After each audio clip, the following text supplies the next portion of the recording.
Ikipe ya Arsenal si ubwa mbere yifuza Kenan Yildiz. Kenan Yildiz uyu muhungu akina ikipe y'igihugu ya Turukiya, ariko akaba akina ikipe ya Juventus yo mu gihugu cy'Ubutaliyani. Afite imyaka 21 y'amavuko. Uyu muhungu rero ikipe ya Juventus imaze kuba yarejectinga Arsenal, se imaze kuba yakwanga ubusabe bwa Arsenal kuri Kenan Yildiz. Kenan Yildiz iyi kipe ivuga yuko byibuze ngo keretse Arsenal ifite miliyoni 100 z'amayero, ariko nanone ngo ikipe ya Juventus irimo irareba uburyo Arsenal irimo kunegosiya mu bakinnyi bagiye batandukanye, barimo ba Morgan Rogers, barimo ba Bruno Guimaraes ndetse n'abandi bagiye batandukanye, ngo ibona ko Arsenal itari tayari kuba yatanga ayo mafaranga muri iyi sezo cyangwa se muri iyi mercato. Ikavuga iti ntabwo Arsenal twifuza kurekura uyu mukinnyi, ati ni untouchable, uyu muhungu rwose ntabwo akorwaho. Rero Juventus iravuga iti twebwe ntabwo tugurisha keretse miliyoni 100 z'amayero bazishyize ku meza, ngo ikipe ya Juventus ngo nibwo yaheraho iganira kugira ngo irebe ko yamurekura. Ariko bitari ibyo ngibyo, ntabwo ngo yifuza negociation za Arsenal ku bakinnyi bose irimo kugenda inegosiya nabo, ngo birimo biraza bigorana. Ikavuga iti natwe rero ntabwo dushaka kuza kugorana, aho kugira ngo tugorane namwe twahitamo kutabagurisha umukinnyi wacu. Niba mufite miliyoni 100 z'amayero muzishyire ku meza. Rero Juventus iravuga iti twebwe ntabwo tugurisha uyu mukinnyi keretse muzanye miliyoni 100. Arsenal iratanga miliyoni 100 kuri Kenan Yildiz. Byose ni byo kwibaza, ariko uyu muhungu ni umuhanga cyane. Ntabwo ari ubwa mbere Arsenal yabimwifuje, ko yatangiye kumwifuza afite imyaka 19. Umuhungu afite imyaka 21, bivuze ko byibuze imyaka 3 Arsenal yifuza Kenan Yildiz. Tumuveho Arsenal nshobora kwibona yuko Juventus itari kuba yarekura uyu mukinnyi, yise yerekeza amaso mu ikipe ya Chelsea. Murabizi ko Arsenal na Chelsea shazimeranye neza kujyanye no kugurisha abakinnyi. Ikipe ya Arsenal mu ikipe ya Chelsea irifuza witwa Pedro Neto, yahoze imwifuza akiri mu ikipe ya Wolverhampton Wanderers, biza kuranja Chelsea mutwaye. Ariko n'ubundi Arsenal nkuko tujya tubona Mikel Arteta, iyo yifuje umukinnyi birangira muguze, kabone nubwo byatwara imyaka nyagateke, kuko yaba n'uyu Bruno Guimaraes Arsenal atangiye kumwifuza agikina mu gihugu cy'Ubufaransa mu ikipe ya Olympique Lyonnais, birangira agiye mu ikipe ya Newcastle. N'ubundi still Arsenal imaze kuba yamugura ageze muri ya myaka yo kugira gute, yo gusarura ibyo bagize gute bamaze kuba bageraho. Sasa rero n'uyu muhungu haba Kenan Yildiz ndetse na Joao uyu muhungu witwa Pedro Neto, Arsenal irimo iramwifuza cyane, irifuza kuba yamuzana akaba yaba umukinnyi wo ku ruhande rw'ibumoso, kuko niba uzanye Christos Zolis ni umusore mwiza, atanga icyizere yuko yaza agakompeta akaba yatanga n'uwo musaruro. Ariko sinekeza ko waba waragarutse kuri final ya Champions League ngo wongere uvuga uti turongera tugendeye ku bakinnyi bakiri batoya. Ubakuzana umukinnyi umaze kugira iyo experience nyine, ubu nararibonye bo kuvuga ati byibuze Premier League ntayishobora kuyikina match kuri match, nakina kandi nkitwa neza. Joao Pedro akinisha akaguru k'ibumoso, nubwo yombi yakoresha, ariko byibuze akaguru k'ibumoso niko akoresha cyane. Mikel Arteta akifuza kuba yatunga noneho 11 ya kera, 11 yaba Angel Di Maria, 11 za kera nyine murazizi, kuba umukinnyi akinisha imoso n'ubundi akaba akina uruhande rw'ibumoso. Ubu ngo rero muri iyi minsi usigaye ubona ko umuntu ukinisha indyo niwe ukina ibumoso, ahubwo waba ukinisha imoso agakina iburyo.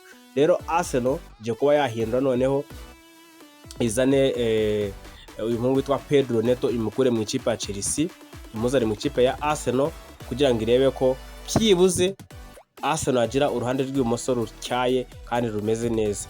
Iyo bigeze rero ku ikipe ya Arsenal na Chelsea, Arsenal ntabwo igize uyaza mu kugura abakinnyi, kuko buriya Chelsea bizwi neza yuko nayo ifitemo scouting team nziza izi gushaka taraza abakinnyi baza umupira. So Arsenal ibyo nibyo nayo iba yifuza nk'umuturanyi. Rero ikavuga iti muzajya muzana abakinnyi mumarane nabo sezo imwe cyangwa ebyiri, natwe tuze tubatware. Arsenal imaze kuba yabimenyera mu ikipe ya Chelsea no gukora y'umukinnyi. rero ugezweho ni uwitwa Pedro Neto. Pedro Neto arava mu ikipe ya Chelsea. Tumuveho twerekeza kuri Gabriel Martinelli. Gabriel Martinelli mbabwije ukuri, Gabriel Martinelli ikipe ya Galatasaray, irifuza gutanga miliyoni 34 kugira ngo itware Gabriel Martinelli. Izo ni miliyoni 40 z'amayero, nizo rero ikipe ya Galatasaray igiye kuba yakishyura ikipe ya Arsenal. Gusa Arsenal iravuga iti reka ku myaka 25 umunyabrazil wacu.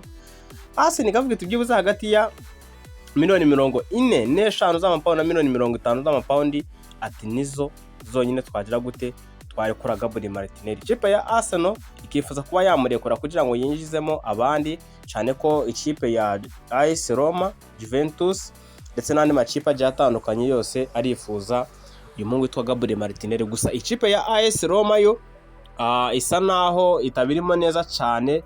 Ikipe ya AC Milan yo yumva yuko igomba kubanza kuba yarekura uwitwa Rafael Leao akajya nawe hariya muri Turukiya muri za Fenerbahce. Bikavugwa yuko rero ngo igihe cyose yarekura Rafael Leao yahita yerekeza kuri Gabriel Martinelli, kuko ngo agaciro ke, asking price ya Arsenal kuwitwa Gabriel Martinelli miliyoni 50 z'amapaundi, ngo ntabwo ari amafaranga menshi ku buryo uyu muhungu batamutwara ngo akajya kubasimburira witwa Rafael Leao ku ruhande rw'ibumoso. Rero uyu muhungu witwa Gabriel Martinelli akaba rero uyu muhungu kabisa ari umusore kabisa ukina ikipe ya Arsenal the Gunners. Akaba rero asigaranye ku mwaka w'ikipe Arsenal, akaba asigaranye amasezerano y'umwaka umwe akiri umukinnyi w'ikipe ya Arsenal. Bivuze ko ubutaha yazagendera ubuntu. Arsenal igiye kuba yamurekura asohoke agende, yitwa Gabriel Martinelli kabisa, umuhungu nemera cyane, nubwo rimwe na rimwe wenda bitagira gukebana ngo yumukundire, ariko ubundi Martinelli rwose ngewe ni umuntu wanjye rwose. Iyo bigeze kuri ya mipira rwose akina agatsinda ibitego tutatekerezaga, yirukanka, ubona ko ari umuhungu rwose, aba ari umusore muzima kweri. Gusa Arsenal ikatuze turebe niba koko iri buze kuba yarekura Gabriel Martinelli. Juventus, AC Milan ndetse n'ikipe ya AS Roma utibagiwe ndetse n'ikipe ya Galatasaray yabaye serious, yo yatanze na bid ya miliyoni 34 z'amapaundi. Arsenal twebwe twakifuje miliyoni 50. Ese koko wowe ubona Gabriel Martinelli akwiriye agaciro kangahe? Ahubwo ko mbona n'abakinnyi arusha umupira muri iki gihe basigaye bagurwa miliyoni 120. Ese no kubera ko Arsenal sinzi impamvu, ariko ubona ko iyo bigeze kuri Arsenal ntabwo ikunda guhenda abakinnyi. Arsenal cyagurisha nka kera, igurisha umukinnyi bijyanye nyine n'uko ameze, no uko ahagaze ni nako bamugurisha. Ntabwo bavuga ngo twebwe turifuza menshi, ariko dutegereze turebe niba Martinelli aribuza gusohoka ikipe ya Arsenal. Gabriel Jesus nawe ngo yakifuje kujya mu gihugu cy'Ubutaliyani mu ikipe ya Napoli, ariko Napoli ifite ubwoba bwinshi bw'umushahara w'uyu muhungu witwa Gabriel Jesus. Ngo afite umushahara uremereye cyane, bikavugwa yuko rero ngo yemeye kugabanya umushahara bashobora kuba bamurekura akigendera, akaba yajya hariya mu gihugu cy'Ubutaliyani mu ikipe ya Napoli. Jesus Arsenal igomba kuba yamurekura, kuko muri iyi mikino ya pre-season ntabwo ubona ko barimo kumushyiramo imbaraga nyinshi cyane zo kuba bamukoresha. Kandi subscribe turaza kwigarukira turebe bihagaze bite mu bindi biri mu ikipe ya Arsenal. Harimo amakuru menshi, uwitwa Bruno Guimaraes baramwerekanye noneho ku kibuga yigaragariza abafana, ahabwa nimero, twajye tubigarukaho. Imyitozo yatangiye, Arsenal abakinnyi bayo bose bagarutse, babandi ba David Raya barimo kwitegura umukino wa Manchester City. Biravugwa yuko rero Arsenal umukino izakina ejo bundi rwose ngo bagomba kuba bazaba bahari kugira ngo barebe uburyo bazitwara neza kuri Manchester City Carabao Cup finali. Ni ikipe yatwaye FA Cup ndetse n'ikipe yatwaye shampiyona. Ukwibaza ngo ese ni rubuze ko atwara iki gikombe.